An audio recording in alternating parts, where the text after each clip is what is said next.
It is tiring. It's hard, dribbling the ball up 94 feet. That's exhausting, and that's why we're going to do it to the other team. We're going to pick up ball. We're going to guard. That's not fun for the other team's primary ball handler either. That was the sound of a warning shot fired straight across the bow of the entire Women's National Basketball Association. That was Caitlin Clark, live on the mic, delivering a blunt, no-filter message to every franchise that assumed the Indiana Fever would just be an entertaining, fast-paced sideshow this season. If you missed the preseason showdown between the Fever and the heavily favored New York Liberty, you missed what could end up being the defining tone-setter of the entire 2026 basketball season. Let's lay out the context because it matters more than anything here. Practically everyone had already penciled in the New York Liberty as the clear-cut 2026 WNBA champions. They're the super team, loaded with pedigree, depth, and star power that secures prime-time attention before the opening tip even happens. The storyline was already written. The Liberty were expected to walk into this matchup, get loose, take control, and remind the Rising Fever exactly who was in charge. But that script never played out. Instead, what unfolded was a complete demolition. The Indiana Fever stepped into that arena, stared down the reigning powerhouse, and flat out overwhelmed them. This wasn't luck. It wasn't a one-off shooting night. This was a 109-91 beatdown, a clinic in tempo, spacing, and relentless aggression. And what makes it even more alarming? Indiana pulled it off without two of their key pillars.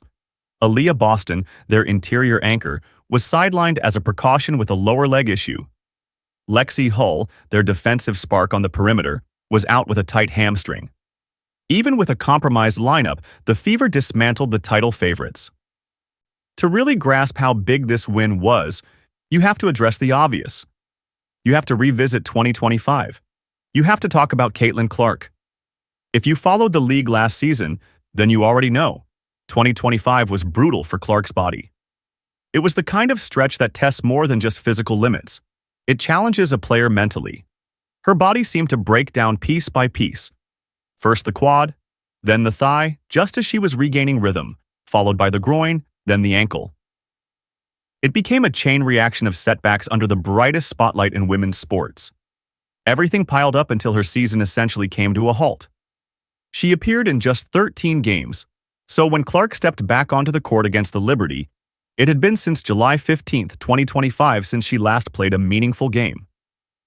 That's not just time off, that's an eternity in basketball. Months of rehab, conditioning, film sessions, and uncertainty about whether her body would allow her to return to form. Naturally, there was tension. Fever fans were holding their breath. The biggest question heading into that game wasn't even about the result. It was much simpler and more nerve-wracking. Could she still move the same? Was that signature magic still there? Could she plant, cut, and react without hesitation? Clark admitted she felt it too. She told reporters before the game that while she was excited, the nerves were real. And that makes sense. After a year of injuries, the mental hurdle can be heavier than the physical one. For Indiana to contend, they don't just need a healthy Clark, they need one who fully trusts her body again, one who doesn't second-guess every movement.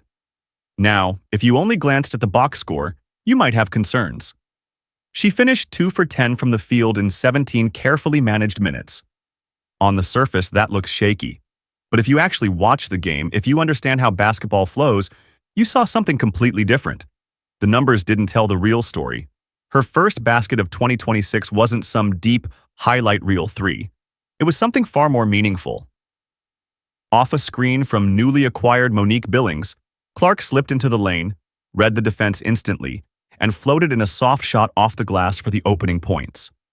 It was subtle, smooth, and controlled. After everything she went through in 2025, that quiet play spoke volumes. It answered the question everyone had been asking. Then came the three. She rose up from deep and knocked it down clean.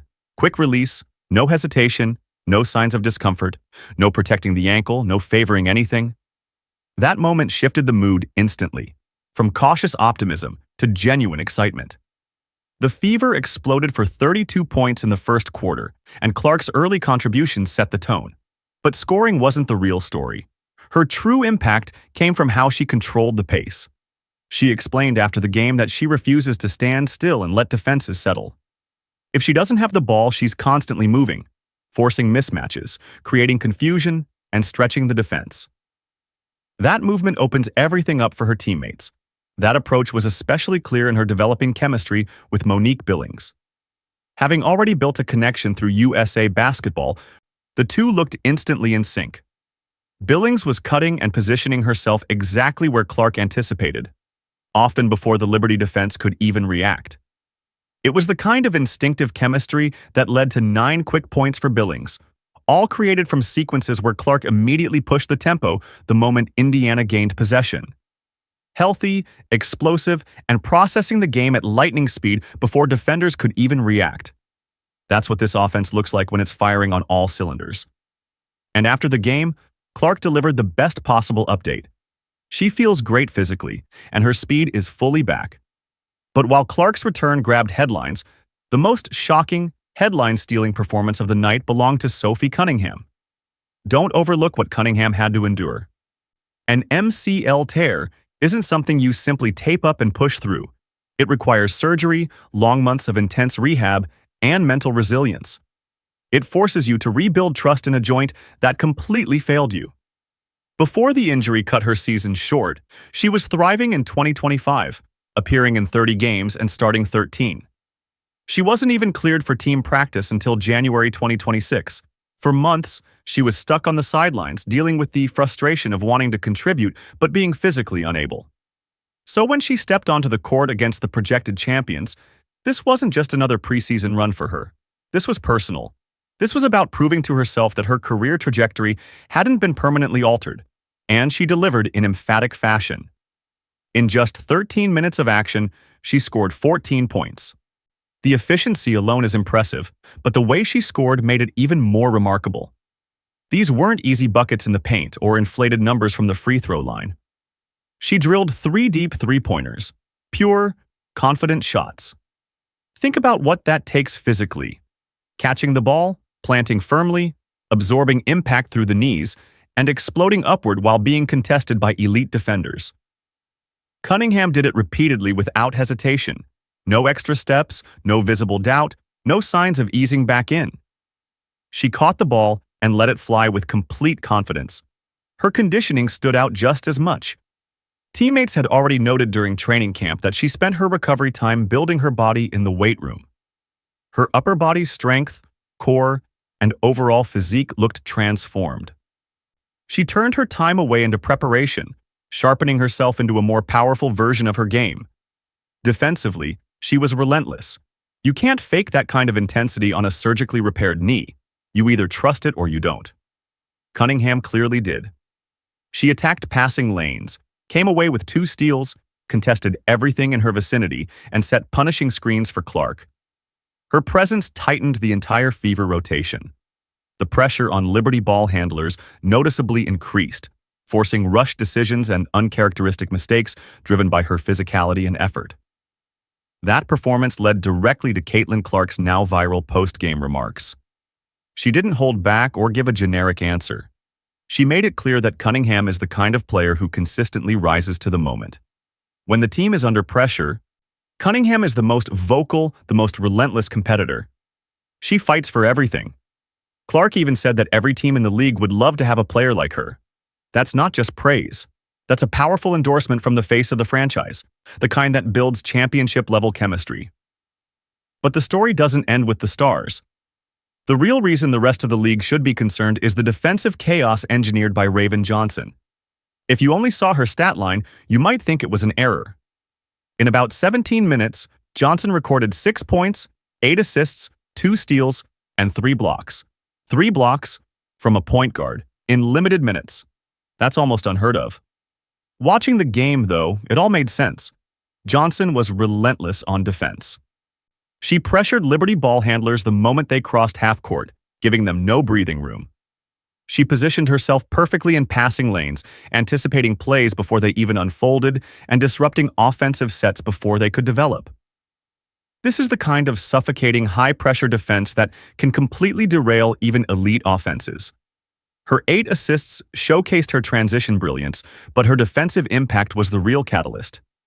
She was the spark that ignited everything, and the results were undeniable. The New York Liberty, the heavily favored veteran-loaded championship pick, committed 24 turnovers. In a 40-minute game, that's a complete breakdown in execution. But these weren't just careless mistakes. They were forced errors created by Indiana's relentless pressure. Even more damaging, the Fever converted those mistakes into 29 points. Every turnover immediately turned into a fast break opportunity. The moment New York lost possession, Indiana was already sprinting the other way, capitalizing before the defense could recover. Indiana held a 20-10 advantage over New York in fast break points, and that margin didn't come from a single hot stretch. It was the product of nonstop pressure over the full 40 minutes. Every loose ball, every made shot, every steal instantly turned into a sprint the other way. Despite their supposed depth, the Liberty simply couldn't keep up with that kind of pace.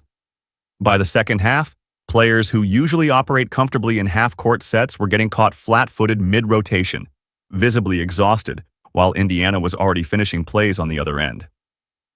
The depth of Indiana's roster also deserves serious attention. Facing what is considered one of the deepest teams ever assembled, the Fever had 5 players score in double figures. Kelsey Mitchell delivered a scoring showcase with 18 points, stretching the floor with precision shooting. Walker Kimbrough matched her output with another 18, scoring from multiple areas and showing she'll be a major problem for opposing second units. Michaela Timpson stepped up in a big way with Aaliyah Boston unavailable. Tasked with anchoring the paint and battling inside, she responded with 11 hard-earned points.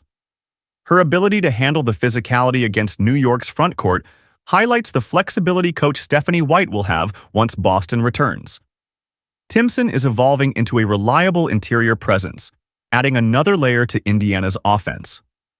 Then there's the strategic value of Justine Patad. While she contributed 8 points, her real impact came from spacing the floor. At 6'4" with legitimate range from beyond the arc, she consistently pulled defenders out to the perimeter. That created major problems for the Liberty, who wanted to collapse inside against Cunningham and cut off Clark's driving lanes. But leaving a shooter of Patad's size open isn't an option. Her presence forced New York into difficult defensive decisions, making her a key piece in breaking down their schemes. As the game wore on, the contrast became even clearer. The Liberty's rotation looked slower and more fatigued, while Indiana continued to push the tempo.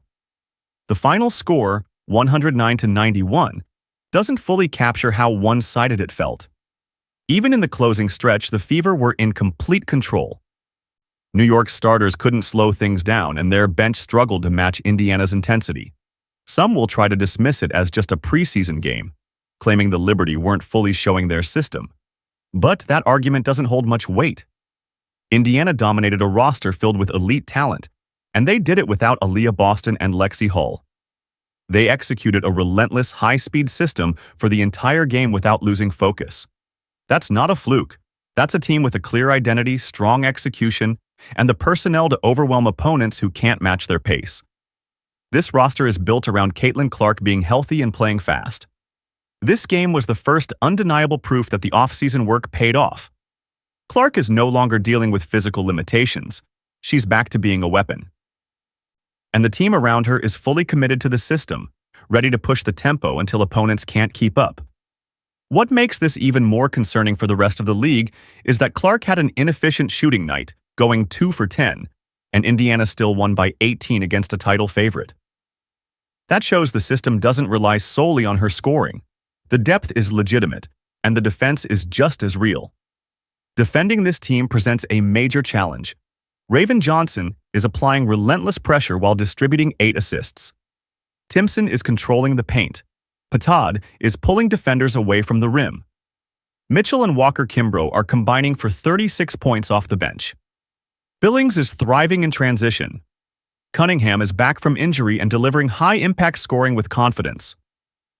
And at the center of it all is a fully healthy, highly motivated Caitlin Clark, orchestrating everything at an elite level. The Liberty may still top predictions and betting odds, and that's perfectly fine for Indiana. This team has always performed best with something to prove. They embrace being overlooked. When expectations are low and pressure comes from the outside, they tend to play harder, faster, and with more intensity than anyone else. Meanwhile, A Liberty squad already being crowned champions before the season even starts might struggle with that difference in motivation. The message is clear. The WNBA has been put on notice. The Indiana Fever are not just an exciting young team or a marketing story. They are a well-constructed, highly driven, and incredibly fast squad with a superstar back at full strength and a roster ready to compete at the highest level. They've already faced the projected champions and dominated them. The tone has been set. The 2026 season is underway and Indiana has made its intentions unmistakably clear.